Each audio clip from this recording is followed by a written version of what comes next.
अस्सलाम वालेकुम बच्चों आज का हमारा टॉपिक है अफ़्फ़ू।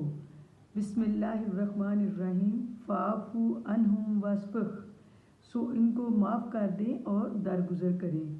अफ़्फ़ू के लुग़वी मायने क्या है? ख़ता को माफ़ करना, महू करना, ढांपना और गलती को माफ़ कर देना। इसका इस्लाही मफ़हूम क्या है? शरीयत की इस्लाह में अफ़्फ़ू से मुराद दूसरों की ख़ता, ज़्यादती और बुराई के बदले में कुदरत और अख्तियार रखने के बावजूद इंतकाम ना लेना और दरगुजर करते हुए माफ़ कर देना अफ़्फ़ू है। ठीक है, अफ़्फ़ू की हद क्या है? शरीयत इलाही ने अफ़्फ़ू की एक हद मुकर्रर कर दी है। अगर इस हद से तजावुज़ किया जाए तो ये सख्त नुकसानदेह है और इज़्ज़त नफ्स और खुदी के ख़त्म हो जाने का अंदेशा है। चनाचे इस्लाम दीन इत्तदाल है और हर शोबे में मियाना रवि को पसंद करता है, इसलिए अफ़्फ़ू में भी इत्तदाल ही का हुक्म दिया गया है। अब हम देखते हैं अफ़्फ़ू के दर्जात या मुरातिब। अफ़्फ़ू के दर्जात उलमाए किराम ने 3 बताए हैं। नंबर 1, किसी की ज़्यादती और जुल्म को बर्दाश्त करना और इसकी गलती को नज़रअंदाज करना। नंबर 2, खंदा पेशानी से माफ़ करना और बख्श देना। नंबर 3, किसी की ज़्यादती पर ना सिर्फ माफ़ करना बल्कि एहसान भी करना। ये अफ़्फ़ू की बुलंदतरीन सूरत है। अब हम देखते हैं अफ़्फ़ू की अहमियत कुरान और हदीस की रोशनी में। सबसे पहले अफ़्फ़ू सिफ़त इलाही है। अफ़्फ़ू अल्लाह ताला की इम्तियाज़ी सिफ़त है और अल्लाह ताला ने इसके इख्तियार करने की बार बार ताकीद फरमाई है। अल्लाह ताला की अस्माए हुस्ना गफ़ूर बख्शने वाला और अफ़्फ़ू माफ़ करने वाला का कुरान करीम में 70 से ज़ायद मकामात पर जिक्र हुआ है और अल्लाह ताला बारहा मुख्तलिफ अंदाज में अपने अफ़्फ़ू का ऐलान करता है, जैसे कि इरशाद बारी ताला सूरह निसा में फरमाया, इन्नल्लाह काना अफ़्फ़ुवन गफ़ूरा, बेशक अल्लाह माफ़ करने वाला और बख्शने वाला। सूरह निसा में फरमाया फ़इन्नल्लाह काना अफ़्फ़ुवन क़दीरा, बेशक अल्लाह ताला माफ़ करने वाला और कुदरत रखने वाला है। दर हकीकत अल्लाह ताला का अफ़्फ़ू बेहद है। अगर कोई शख्स शदीद बुराई का मुर्तकिब हो, यहाँ तक कि वह अपने ऊपर जुल्म भी कर बैठे, तो फिर भी अगर वो अल्लाह ताला से बख्शिश मांगता है तो अल्लाह ताला इसे माफ़ कर देता है। ठीक है, जैसा कि इरशाद बारी ताला होता है, सूरह निसा में फरमाया, वमन यामिल सुअन औ यज़लिम नफ्सहु सुम्मा यस्तग़फिरुल्लाह यजिदिल्लाह गफ़ूरन रहीमा, और जो कोई करे बुराई का काम या अपनी जान पर जुल्म करे फिर अल्लाह से बख्शिश मांगे तो वह अल्लाह को बख्शने वाला मेहरबान पाएगा। अब हम अफ़्फ़ू की अहमियत अहादीस की रोशनी में देखते हैं। हुज़ूर सल्लल्लाहु अलैहि वसल्लम ने ना सिर्फ खुद अफ़्फ़ू पर अमल किया बल्कि सहाबा इकराम को भी इसकी तलकीन फरमाई। चंद इरशादात दर्जेदार है। अल्लाह ताला अफ़्फ़ू दरगुजर करने वालों की इज़्ज़त में इजाफा करता है। एक दूसरी हदीस में फरमाया, पहलवान वो नहीं जो दूसरों को पिछाड़ दे, बल्कि वो है जो गुस्से के वक़्त अपने ऊपर पर काबू रखे। सही मुस्लिम की हदीस है ये। एक शख्स ने हुज़ूर सल्लल्लाहु अलैहि वसल्लम की खिदमत में अर्ज़ किया, या रसूलल्लाह सल्लल्लाहु अलैहि वसल्लम, मैं अपने खातम का कसूर कितनी दफ़ा माफ़ करूँ? आप सल्लल्लाहु अलैहि वसल्लम ने फरमाया, हर रोज़ 70 मरतबा। हुज़ूर नबी करीम सल्लल्लाहु अलैहि वसल्लम का मतलब ये था कि माफ़ करना कोई ऐसी चीज़ नहीं कि जिसकी हद मुकर्रर की जाए, बल्कि हुस्न अखलाक और रहम का तकाजा ये है कि अगर बिलफ़र्ज़ वो रोज़ाना 70 मरतबा भी कसूर करे तो इसे माफ़ कर दिया जाए। फिर एक और जगह इरशाद फरमाया, मुझे मेरे रब ने 9 बातों का ख़ास तौर पर हुक्म फरमाया और इनमें एक अफ़्फ़ू दरगुजर है। ठीक है बच्चों, अब हम देखते हैं कि आप सल्लल्लाहु अलैहि वसल्लम की ज़िंदगी में अफ़्फ़ू का कैसे आपने अफ़्फ़ू का मुज़ाहरा किया। तो हुज़ूर नबी करीम सल्लल्लाहु अलैहि वसल्लम अफ़्फ़ू का मुजस्समा थे और आप सल्लल्लाहु अलैहि वसल्लम की पाक ज़िंदगी अफ़्फ़ू का अलातरीन नमूना है। अल्लाह ताला ने खुद अपने हबीब सल्लल्लाहु अलैहि वसल्लम को इस बात की तलकीन की। सूरत अल-बक़रा में फरमाया, फ़ाअफ़ू वस्फ़हु वतय्यदिल्लाहु बिअमरिह, बस तुम माफ़ कर दो और दरगुजर करो यहाँ तक कि अल्लाह अपना हुक्म लाए। ठीक है, और इसकी बेहतरीन मिसाल जो हम देखते हैं वो क्रैश मक्का को देख लें। जब हुज़ूर सल्लल्लाहु अलैहि वसल्लम ने अपने मिशन का आगाज़ किया तो लोगों को दीन इस्लाम की तरफ बुलाया, तो मुशरिकीन मक्का ने आप सल्लल्लाहु अलैहि वसल्लम पर शदीद मज़ालिम ढाए और आप सल्लल्लाहु अलैहि वसल्लम को तरह तरह की अज़ियतें दी।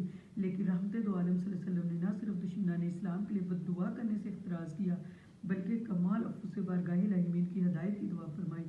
फरमाया तर्जुमा, ए अल्लाह मेरी कौम को हिदायत दे क्योंकि वो नहीं जानते। फिर सफ़र ताइफ को आप उसकी मिसाल देख लें कि कैसे आप सल्लल्लाहु अलैहि वसल्लम को वहाँ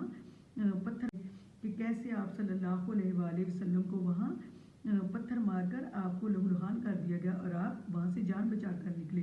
इस मौका पर हज़रत जिब्राईल अलैहिस्सलाम खिदमत हाजिर हुए और अर्ज़ की कि अगर आप सल्लल्लाहु अलैहि वसल्लम हुक्म दे तो ताइफ की बस्ती को तहवाला कर दूँ। आप सल्लल्लाहु अलैहि वसल्लम ने दरगुजर से काम लेते हुए फरमाया, नहीं हो सकता है कि इनकी नस्ल से अहले ईमान उठे, और ऐसा ही हुआ। फिर यहूद मदीना को देख लें कि वो आप मदनी ज़िंदगी में अहले यहूद ने आप सल्लल्लाहु अलैहि वसल्लम के खिलाफ بہت سازشیں کی، بار بار آپ کو قتل کرنے کا منصوبہ بنایا، ٹھیک ہے۔ پھر فتح مکہ کے موقع پر دیکھیں کہ فتح مکہ کے موقع پر آپ صلی اللہ علیہ وسلم نے عفو کی ایک ایسی تابناک روشن مثال قائم کر دی جس کی مثال پوری تاریخ انسانی میں نہیں ملتی۔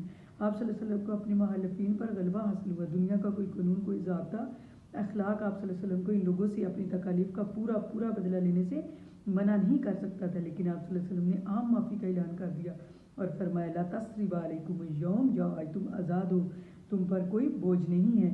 یہاں تک کہ ابو سفیان کو جو اسلام کا دشمن نمبر 1 تھا، آپ نے نہ صرف اس کو معاف کیا بلکہ اس کے گھر کو دارالایمان قرار دے دیا، ٹھیک ہے بچوں۔ اب ہم دیکھتے ہیں کہ عفو کے کچھ فائدے و ثمرات ہیں۔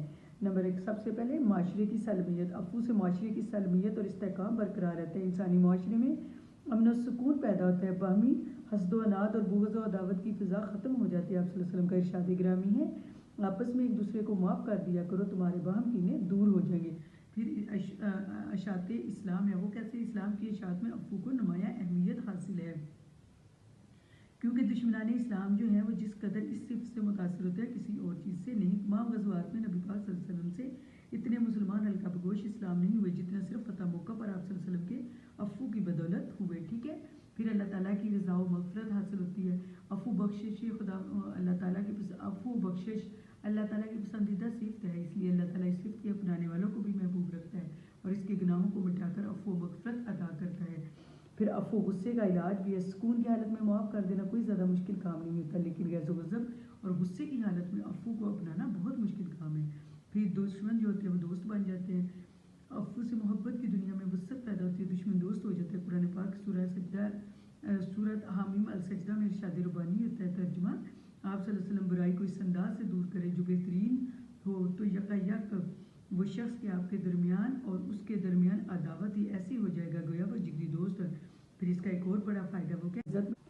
پھر اس کا ایک اور بڑا فائدہ ہے عزت میں اضافہ۔ عفو انسان کی عزت و وقار میں اضافے کا باعث ہے، ارشاد باری تعالیٰ ہے عفو کرنے والے کی عزت میں اضافہ، اللہ تعالیٰ عفو کرنے والے کی عزت میں اضافہ کر دیتا ہے، صحیح بخاری کی یہ حدیث ہے۔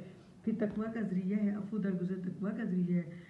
قرآن پاک میں ارشاد باری تعالیٰ وَأَن تَعْفُوَ أَقْرَبُ لِلتَّقْوَىٰ، اگر تم معاف کر دو تو یہ پرہیزگاری کے قریب تر ہے۔ پھر اس سے نصرت الہی یعنی اللہ تعالیٰ کی مدد حاصل ہوتی ہے۔ پھر اس کے علاوہ اور بھی بہت سے فضائل ہیں۔ اب آخر میں ہم کس نتیجے پر پہنچے ہیں کہ عفو تمام عبادات میں اصل ترین اور اعلیٰ ترین عبادت ہے جسے اپنانے کا اللہ تعالیٰ نے حکم دیا ہے۔